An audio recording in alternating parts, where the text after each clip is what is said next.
बिस्मिल्लाहिर्रहमानिर्रहीम। दोस्तों, आज एक और जुल्म की दास्तान के साथ हाजिर है एजाज शरीफ राना। दोस्तों, हमारे मुआशरा में ऐसी ऐसी कबाहतें आ गई हैं कि हम उसके बारे में सोच भी नहीं सकते। मोबाइल फ़ोन और हमारे कानून में नकाइस हमारे मुआशरा को एक बेरागड़ी की दलदल में धकेल चुके हैं। एक 18-20 साल की बच्ची जो मोबाइल की वजह से अपने ही गांव के एक नौजवान के इश्क में मुब्तला हो जाती है। आखिरकार उस इश्क का क्या नतीजा निकलता है, ये एक बहुत भयानक कहानी है जो मैं उसी बच्ची के मुंह से आपको सुनाऊंगा। मगर मेरी आला अदलिया, पुलिस और अवाम से एक अपील है कि खुदारा इस कानून में कोई ऐसी तरमीम कीजिए जिसकी वजह से हमारी नौजवान बच्चियां अगर एक बार गलती करती हैं तो फिर वापसी का रास्ता नहीं बचता। जिस बच्ची की कहानी उसकी जुबानी में आपको सुनाने लगा हूं, इश्क का भूत तो सवार हुआ उस पर, फिर वो इश्क का भूत कैसे उतरा कि एक बच्ची 4 दरिंदों की हवस का निशाना बनती रही, वो भी 8 माह तक। आखिर जब उनका दिल इस भयानक खेल से भर गया तो फिर उन्होंने इस बच्ची से जान कैसे छुड़वाई, यह भी मैं उसी बच्ची के जरिए आपको सुनाऊंगा। मिलवाता हूं आपको तहसील क्लूर कोट की एक मासूम बच्ची जो इसी लानत का शिकार हुई, इसी मोबाइल का शिकार हुई, जिसने अपने वालिदैन, अपने बहन भाइयों की इज्जत को कुचल डाला था, मगर बाद में फिर खुद ही मजलूम बन गई। इसी मजलूमियत की बिना पे जो उसके साथ बाद में जुल्म हुआ, उसी वजह से मैं आपकी खिदमत में हाजिर हुआ हूं। हालांकि मैं बिल्कुल नहीं कहता कि इस बच्ची ने कोई अच्छा काम किया था, मगर जो बाद में उन दरिंदों ने इसके साथ किया, वो बात मुझे इस बच्ची तक खींच लाई। मैं उस बच्ची से आपको मिलवाता हूं कि उसके साथ क्या बीती, उसके बाद चंद बातें आपसे बाद में करूंगा। मिलवाता हूं मैं आपको उस बच्ची से। बेटा, आपका नाम क्या है?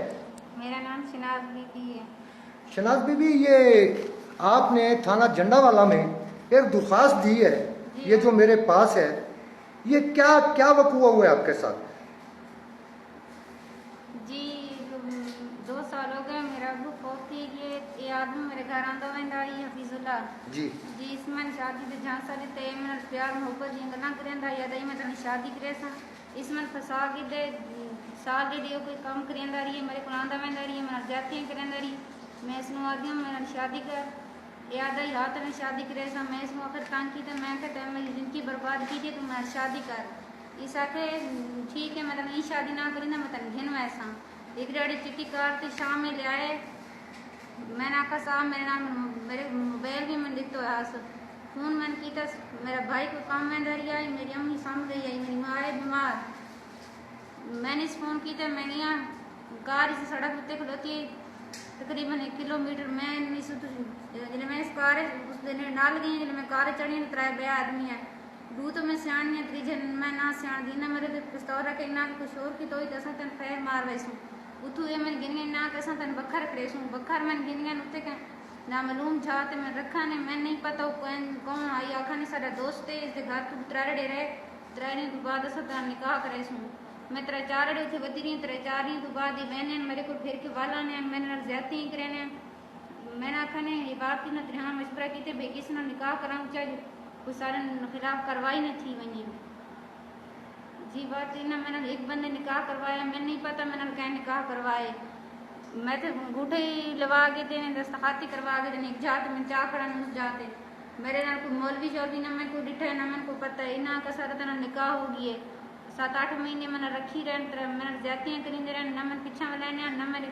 घरान दसेंदे हैं मैं नहीं पता मैंने बहुत धोखा कीता ने बहुत ज्यादतियां कीतियां ने जी मैं इन्हन कसमा कुरान दे के मैं कि अल्लाह दे वास्ते कुरान दे वास्ते मैंने अपनी अम्मी नाल मिलाओ मेरी अम्मी बीमार है मैंने अपने भाई को छोड़ो जी ना कि असां ते एक शर्त छुड़ी ने तुसा नाल अदालत की जरूरत है तू बयान दे मैं तुम्हारे खिलाफ कोई कार्रवाई न करे सा बस जी ना मैं अदालत गिन गए तू अंगूठे लवाए ने बयान करवाए ने बात उसी जात गिना उते दिहाड़ में छोड़ा ने बात मैं तो 100 कसमा करवाई ने जी तू अपने भाई के घर रहना चाहनी मैं कि जी मैंने अपने भाई के घर छोड़ो वाजी ना फोन पुलिस वाला ना मिले फोन की तो पुलिस वाला मैं उतने मन चढ़ाया चाहे रात आके मैं लहाए आवाज़ चेंज करके इन अपने मोबाइल के पुलिस वाले फोन की तो पुलिस वाले मैं घर से आके गिना मैं घर आई हूँ तो मेरी चाचा तो मेरी माँ गुस्सा था उन्हें आके से सुनाए रखेंगे अपनी मर्जी से गई है जी बात पुलिस वालों तो पीछे को फोन आ गई उन्हें वाला मैं चाहे थाने गिना नहीं तो जानना वाले इतू जी बात मैं चाहे ने अखन तन बखर की मैंने बखर मैं गिन करूँ उठूँ मेरे बयान करवाए नहीं करवा के जी बात मैंने अपने घर छोड़ा मेरे भाई थे मेरे मामू ना आखा नहीं वैसे इसमें घर छोड़ी मैंने इसमें कुछ ना खाए जी मत 8-15 में चुप रही हैं भाई कोई गल मैं अपने घर आने नहीं दस उस तो बाद में अपने भाई के मामू सारी गल ऐसी उन्हें आके ठीक है असं तेरे नाल टूट दें ऐसी कार्रवाई करेंगे जी मैं नहीं पता इन्हें मैं अच्छा बेटा मेरा आपसे एक सवाल है कि जब ये आपको बखर ले गए वहाँ पे मकान पे रखा वहाँ पे आपके साथ कौन रहता था? एक नामालूम शख्स है मैं नहीं पता मैं रोटी पानी दी स्कूल पिस्तौल है मैं डरना था हम कहने ये कहले मेरे प्यार नाल उभर दई आई उस मेरे कोई ज्यादती नहीं की थी ना तराया में नाल की थी। अच्छा नहीं ये तीनों वहाँ मकान पे रहते थे या नहीं जी ये वेंदे आंदे रांधे तक होना। अच्छा वहाँ पे ये मुश्किल रिहाइश की नहीं थी? नहीं जी। ये तीनों इकट्ठे आते थे या अलग अलग? नहीं जी अलग अलग आते रहते थे। अच्छा अलग अलग आते थे जी। दोस्तों ये इसी बच्ची के साथ इसका भाई बैठा है, इनसे कुछ पूछते हैं कि जब ये बच्ची गई थी इन्होंने क्या किया। आपका नाम क्या है भाई? तारिब हुसैन। अच्छा ये आपकी क्या लगती है? सिस्टर है। आपकी सिस्टर है। अच्छा जब ये घर से गायब हुई आपने क्या किया?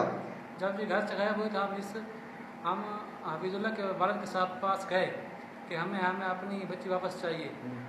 मेरा मामू इसके बाप के पास किया था कि हमें अपनी बच्ची वापस कर दें जी। उसने कहा था कि हम आपको 5-7 दिन के अंदर हमारी बच्ची वापस कर देंगे, लेकिन 5-7 दिन के बाद उन्होंने इसके साथ निकाह कर लिया और जब हम दोबारा उसके पास गए तो उसने कहा कि नहीं आपको निकाह का कैसे पता लगा कि उन्होंने निकाह कर लिया? निकाह का पता इस तरह चला कि उसका भाई जिसके घर हमारी फूफो की शादी हुई है उसने बताया कि आपकी बहन का निकाह हो गया है।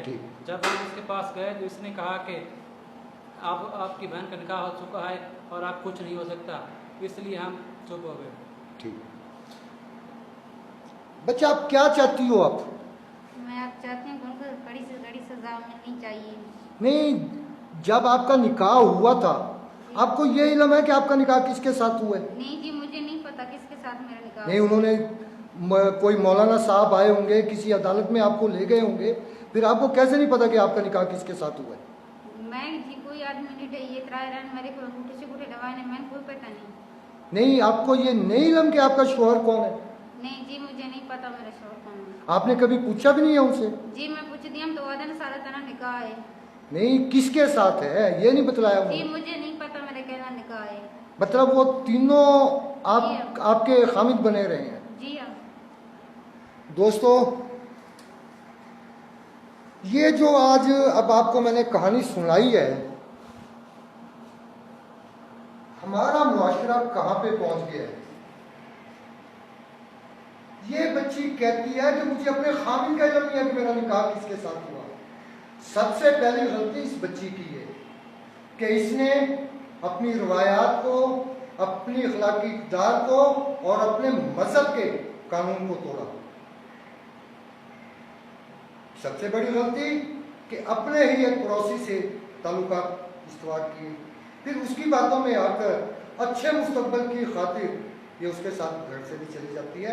इसके घर वाले इलाका में किसी को मुंह दिखाने के काबिल नहीं बचे। यहाँ पर मेरी आईजी पंजाब से भी एक अपील है कि जनाब बच्चियां गलती कर जाती हैं, कानून में भी बहुत हुक्म है, ये मुझे नहीं लगा, मगर कुछ इंसानियत भी किसी चीज़ का नाम है। आज ये बच्ची अपनी गलती का खमियाजा शायद पूरी जिंदगी भुगते। मेरी इस वीडियो का मकसद सिर्फ एक है, इस बच्ची को इंसाफ मिलता है नहीं मिलता ये तो मेरा खुदा ही बेहतर जानता है, मगर मुझे उम्मीद है कि इस बच्ची को भी इंसाफ मिलेगा। और इस वीडियो के बाद मेरी वो बच्चियाँ, मेरी वो बहनें जो मोबाइल के गलत इस्तेमाल की वजह से धोखे में और झांसे में आती हैं, उन्हें भी बहुत कुछ सोचने पर मजबूर कर देगा।